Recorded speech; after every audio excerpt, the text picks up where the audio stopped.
يمكن أن تعاني الرئتان من مشاكل على مر السنين، والأسباب متنوعة، ولكن دون شك يتم تقديم الأسباب الشائعة من خلال تراكم البلغم فيها. السعال وهي أحد أعراض الإصابة ببرد الشتاء، حيث يعتبر فصل الشتاء موسم انتشار الفيروسات التي تسبب أمراض الشتاء. أمراض الشتاء مشهورة على سبيل المثال الإنفلونزا والرشح أو الزكام والسعال. السعال يعتبر من أبرز المشاكل التي ترهق المرء عندما يصيبه هذه الأمراض، ولا بد القضاء على هذه الحالات وتخفيف منه. لذلك وجد الطب البديل هذه الوصفات.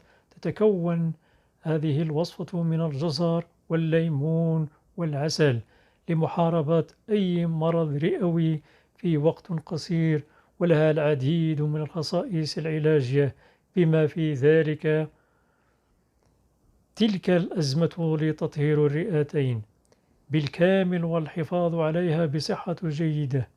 ومع هذه العلاج يمكنك أيضا تقوية جهاز المناعة وإعطاء المزيد من الحياة لبشرتنا.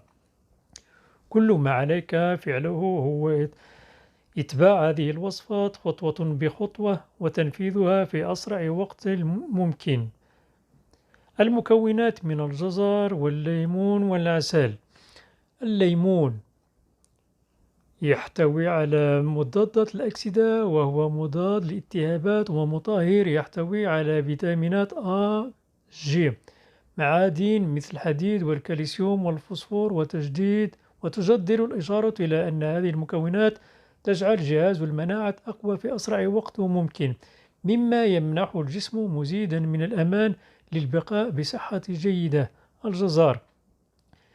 الجزر يحتوي على فيتامينات A، فيتامين B وفيتامين G، وهو مضاد للالتهابات، وكذلك في فئة المعادن مثل المغنيسيوم واليود والحديد والبوتاسيوم والفوسفور. ثبت أن هذه الخضار قادرة على القضاء على علامة تمدد للجلد وتحسين صحة الرئة بشكل كبير. العسل تتعلق فوائد العسل بالعديد من الخصائص الصحية التي تعود على جسم الإنسان. يعتبر العسل مادة غذائية عالية القيمة وعلاجة لجميع الأمراض ومضاد للجراثيم والميكروبات. العسل يشبه مضادات الحيوية، حيث أن له القدرة على قتل العديد من الميكروبات والفيروسات والفطريات، كما ويتفاعل مع خلايا في الجسم لإفراز مواد مطهرة تقلل من الالتهابات والتسممات. وإليكم المكونات وطريقة التحضير وطريقة الاستعمال. لا تنسوا الاشتراك وتفعيل زر التنبيه لكي يصلكم كل جديد. فضلا وليس أمرا، تابعونا حتى النهاية.